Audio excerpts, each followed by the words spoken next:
What's going on, everyone, and welcome back to the video from the Demon Overlord. Today we're going to be going over some recently finished terrain. Now, as you know, with it being the pandemic and all that, I've had to find something to do to pass some time, and I've been looking at some old terrain. Now, if you don't know where this terrain came from, check out one of my older videos. I rated terrain. It was on filament-based terrain, and I was looking at those old gray stalagmite sets, and I was thinking, man, they look pretty boring. And I was finally like, you know what, I'm going to change them. So let's go with the first one we started here. That's the small little piece of terrain. As you can see, it's very simple. Just turn it. There we go. And it's even got, I got a little bit of some resin there for a water feature that will actually glow in the dark. It needs more time to charge, of course, so I can't get it to work. And I don't feel like sitting there aiming a very bright LED on it to charge it. So, but as you can see, it's got some lovely features going on here. We got some nice bit of moss on the back there. We got some sand that's been washed, so it's a little darker. And as you can see, I did leave the peg holes on top intact, so if I did want to ever reattach them, they could. Do that nice little skull down there in the liquid. It's hard to see it just because the resin keeps messing with its sharpness, so there the camera catching it, but you know, it's nice. Let's move this over here. Now they're going to bring in the second bigger piece, or the second smallest piece, which is right here. This is the another top piece, not the bottom. These are both tops, but they work great for this. As you can see, we got some lovely resin there in the center. Just tilt this way to get the light. There we go. We are from above. We have a skull right over here. Oops, sorry. Keep changing. There we go. Right there's a skull right there. We have one in the water again. But luckily, this resin, this is actually a nice solid resin. Once it settles, it works pretty good. So let's increase our camera here just so we can get more of the larger pieces in frame. Okay, so here we have the third and the second biggest, and this is actually one of my favorite pieces because you can see the nice little bit of moss coming around there, going up from sand. If we go this way, I actually have a rock or a skull stuck inside between those two stalagmites. I think it's, yeah. And we actually have a nice little stream over here. We have a little pond. Now the pond, I did not change color because once again, I only used as you can see when I hit that light on it to show the sheen. Yeah, man. Now you can see the sheen. We actually also have some little bits of some dots over here. Those are actually supposed to be eggs, or the option that they could be for DM. There we go. Yeah, you can see the eggs there. We actually have a little skull inside the cave, which if we turn it this way, it should be able to. There we are. It's really. There we go. It's really hard to see, but that was the point. I didn't want it to be easy because I didn't want my players to see it automatically. It could be something a DM throws in there where, yeah, you reach in the water, you notice a skull. I mean, there's even some resin on top of the actual rocks here. I'm getting really confused. I'm confusing myself. But yeah, that's a top view of it there. Oh, there we go. Nice view of the eggs. And once again, left the whole peg on top. So if I ever wanted to attach it, I think it would be this one right here. Attach along those area there, and there we go. But, you know, simple. Let's go with the last piece and the biggest. This is this one right here. There we are. And as you can see, this one's very simple. The resin on this one was a little bit harder to make it want to set. I actually had to wait longer till the resin was close to being done. And as you can see, we've got like some little bits up here on top of the rings of the stalagmites and the pillars. We also have some lovely skulls on actually right in the resin there, right where our finger is pointing. There's a skull there. That's actually like a little moss little trail. On the other side, we have a skull there. I don't think I put, yeah, I did put one in there. Hold on. I did put a skull right in there in the stalagmites again, just because I kind of like the idea of doing it where it's like shoved in and wedged in. But these are actually very simple. This is actually was done with Army Paint, or not Army Painter. All of it was done with actually I did use Army Painter shade or wash for it, which I think was I used, was it Strong Tone or, let's put some of these on here just to show off the full set. There we are. There we go. Change this out because there. Okay, so that's the full set we got going. And as you can see, they're very improved from the old set. So if you've seen my older video, check it out. They were just flat gray. Now they have a nice color to them, and I actually used a burgundy with a mixture of burgundy. What is it? I think it was golden brown, just for a dry brush on top to help loosen the burgundy effects. They weren't so dark red. And then a simple, honestly, brown on the ground because it worked very good for the color. They blended, but at the same time, this could work great for hellscape terrain. You could use this for just underdark terrain, abyss terrain, wherever you want it to be. It could really work there because, I mean, there are red rock formations underground. Like there are nice little bits of burgundy red. So as you can see, they look pretty good and they're ready for the tabletop. And honestly, I like them a lot more. I'll probably be keeping them separate just because, you know, now you got like 4 good pieces. And if we put some minis here for scale, Just give me 1 second here. There we go. And as you can see, the miniatures will fit just fine in the scaling, and they're not going to be too or overscaled, which makes them work great. Don't need her there. So let's get on to the second and recent finished piece that's at least finished for now. I could always go back and work on the other one later, but we're going to get to that. And voila, there is my finished ship. Now, I just decided to make a ship because, quick little bit here on the bottom, if we flip it over, you can see a large foam body. That was actually the main body of this thing. And to be honest, I wasn't going to actually even use this piece of foam, but I had it before winter.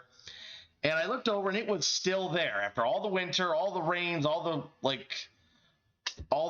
wind and blowing, all that stuff. It was still there strong and wasn't really all that dirty as I thought it would be. But as you can see there, we have some nice, lovely, slightly reddish burgundy mixed with brown color on the side. Have a lovely top layer. We actually have some damage here. I actually left it because I like that all the boards aren't perfect. Perfection is not necessarily great. If we go to the back here, you can see we have the entrance into the down, next ship level. We have a cargo top right here. This is actually just some of that mat stuff you'd put under to help keep something from moving or sliding around too much. Then we have some lovely masts here. We got the 3 masts. I have a little rope side here. These were actually done with dowels that were just basically attached on the sides. Have some washers on the bottom of the mast. That way they had something a little heavier to help keep them nice and solid and stick to. We have a little captain's area here, which also could lead to the captain's quarters, one of the two. And as you can see, it's not a giant improvement, but this thing honestly total, after measuring out and changing it to D&D rules, this thing's almost 100 feet long. So it's not the biggest ship, but it's definitely a good sized ship. I mean, if we put some miniatures on here for scaling, let's do that. Let me just move it back a little bit. Oh, there's also that lovely torch over there. I kind of felt kind of prideful when I did this. Let me just turn it. There we go. That lovely little torch right there in the middle. Just get the camera to focus on there. If it will let me.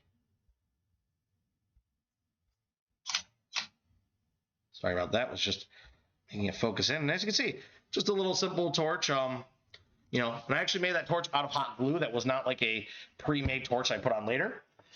So 1 second.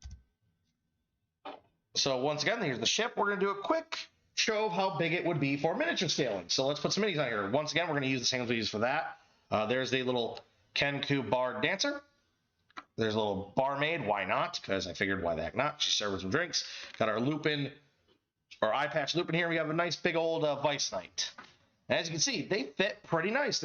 I didn't line this thing only because I did not feel like putting a ruler and actually, doing the whole straight edging it and making a bunch of lines. I didn't feel like gridding it because honestly, I know the dimensions of the ship. I literally have them written on a piece of paper. So if anyone asks in the group, it's 7 squares across by 100 feet long or close to it. I'm going to round it off at 100 just because I could after this addition on the top deck here for the captain. Now, I didn't build a wheel because I didn't want this project to be difficult. This is supposed to be easy, and honestly, the hardest part was cutting all of these boards because every board on there is actual wood.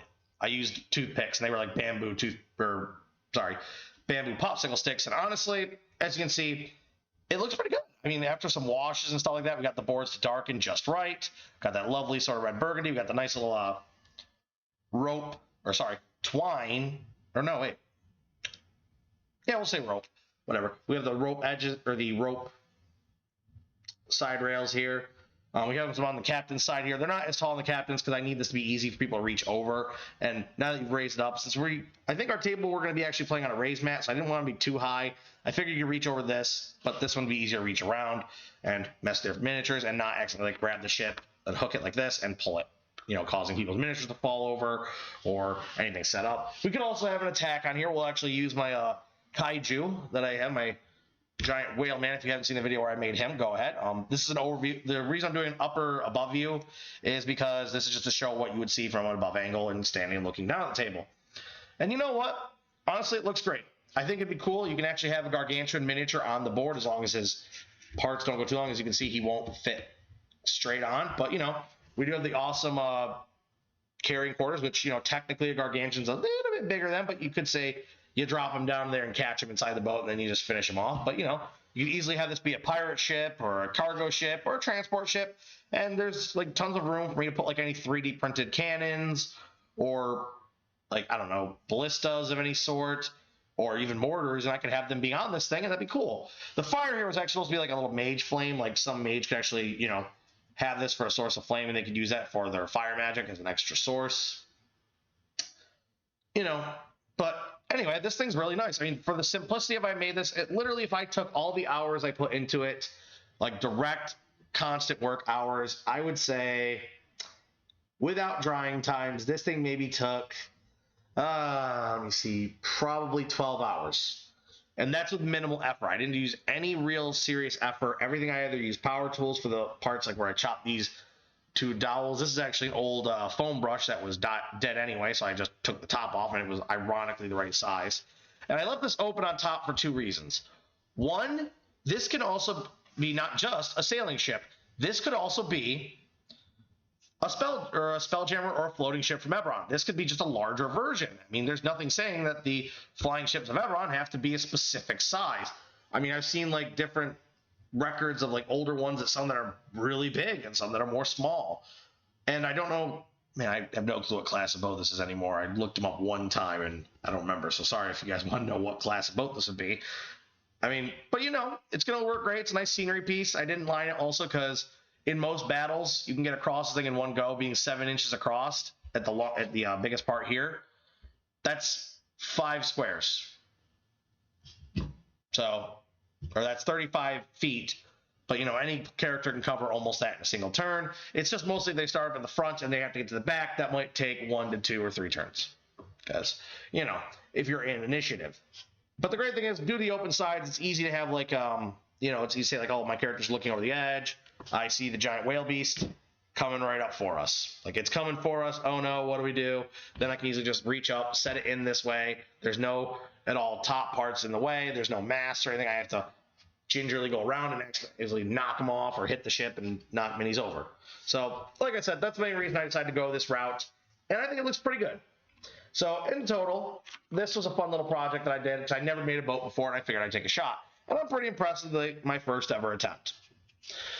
As always, guys, if you did like the content, please do leave a like and subscribe if you are not subscribed already.